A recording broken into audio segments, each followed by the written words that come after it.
Motivational স্পিকারের বক্তব্য শুনে আমাদের মনের ভেতরে অনুপ্রেরণার স্ফুলিঙ্গ জেগে ওঠে। তো দুর্ভাগ্যের বিষয়, আমাদের বেশিরভাগ সময়ে বেশিরভাগ মানুষই তা ধরে রাখতে পারে না।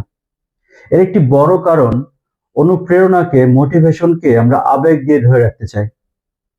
কিন্তু মোটিভেশন বা আবেগ তখনই স্থায়ী হয়, তখনই টেকসই হয়, তখন আমাদের অনুপ্রেরণা আমাদের উদ্দেশ্যকে তার সামনে দিয়ে এগিয়ে নিয়ে যেতে চায় পারে, ঠিক তখনই যখন তা আমাদের অভ্যেসে পরিণত হয়।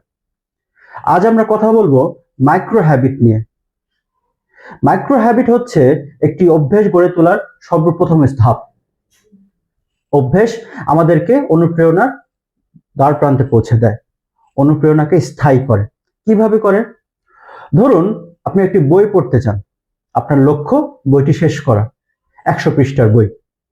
কিন্তু বইটি যখন আপনি শুরু করলেন, 5 পৃষ্ঠা পড়ার পর আপনার সময় হয়ে ওঠে না, আপনি সময় পান না, আপনি অনুপ্রেরণা পান না, মজা পাচ্ছেন না। কেন হচ্ছে? কারণ আপনার সেই অনুপ্রেরণা, মোটিভেশন শেষ হয়ে গেছে, নিভে গেছে। ঠিক আপনি যদি এটাকে মাইক্রো হ্যাবিটের ভেতরে নিয়ে আসেন, তাহলে আপনার বই পড়ার অনুপ্রেরণা স্থায়ী হতে পারে। কিভাবে? আসুন দেখি। আপনি যদি সিদ্ধান্ত নেন প্রতিদিন মাত্র 1 পৃষ্ঠা বই, প্রতিদিন রাতে ঘুমানোর আগে মাত্র 1 পৃষ্ঠা বই আপনি শেষ করবেন। কিংবা ধরেন আপনি চিন্তা করলেন আজকে 5 মিনিট আমি বইটি পড়বো। প্রতিদিন 5 মিনিট করে আপনি বইটি পড়লেন। দিন শেষে একটা সময় পরে দেখা যাবে আপনার সেই বইটি পড়া শেষ হয়ে গেছে, 100 পৃষ্ঠার বই শেষ হয়ে গেছে। এটা কিভাবে সম্ভব হলো? কারণ আপনি একটি মাইক্রো হ্যাবিট গড়ে তুলেছিলেন, যে হ্যাবিট, যে অনুপ্রেরণা আপনাকে মাত্র 1 পৃষ্ঠা বই নিয়মিতভাবে আপনি করে গেছেন। যখন আপনি বইটি পড়া শেষ করলেন, তখন যদি আপনি নিজেকে একটি পুরস্কৃত করেন কোনোভাবে, তাহলে আপনার অনুপ্রেরণা আরো বেড়ে যাবে। আপনার তখন আর একটি বই পড়ার অনুপ্রেরণা জাগবে, বই পড়ার ইচ্ছে হবে।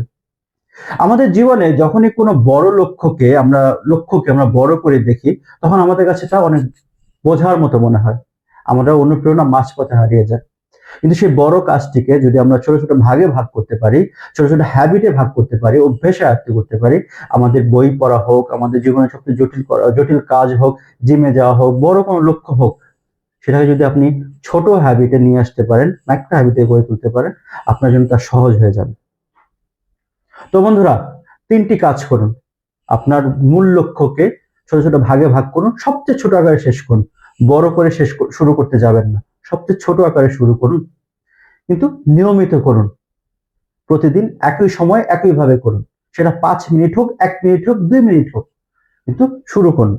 3 নম্বর হচ্ছে, যখন আপনার লক্ষ্য অর্জিত হবে, লক্ষ্য অর্জন করবেন, তখন আপনি নিজেকে পুরস্কৃত করুন। সেটা যেভাবে হোক, সেটা ভালো একটি ট্রিট হোক, ভালো একটি জামা কাপড় হোক, ভালো একটি সুন্দর খাবার হোক, যেভাবে হোক নিজেকে পুরস্কৃত করুন। এই অনুপ্রেরণা, এই 3টি কাজ আপনার অনুপ্রেরণাকে স্থায়ী করে গড়ে তুলবে। যে অনুপ্রেরণা আপনাকে ভবিষ্যতে আপনার বাইরের শক্তি থেকে, কোনো মোটিভেশন স্পিকার, আমার বক্তব্য হোক বা কোনো বই পড়ে হোক, অনুপ্রেরণা খোঁজ করতে হবে না। আপনার অনুপ্রেরণা আপনার ভেতর থেকে জেগে উঠবে। আর জানেনই তো, self motivation is the best motivation. তো বন্ধুরা, যদি ভালো লাগে শেয়ার করবেন, এবং পরবর্তীতে আমার ভিডিও দেখার জন্য অনুরোধ রইল।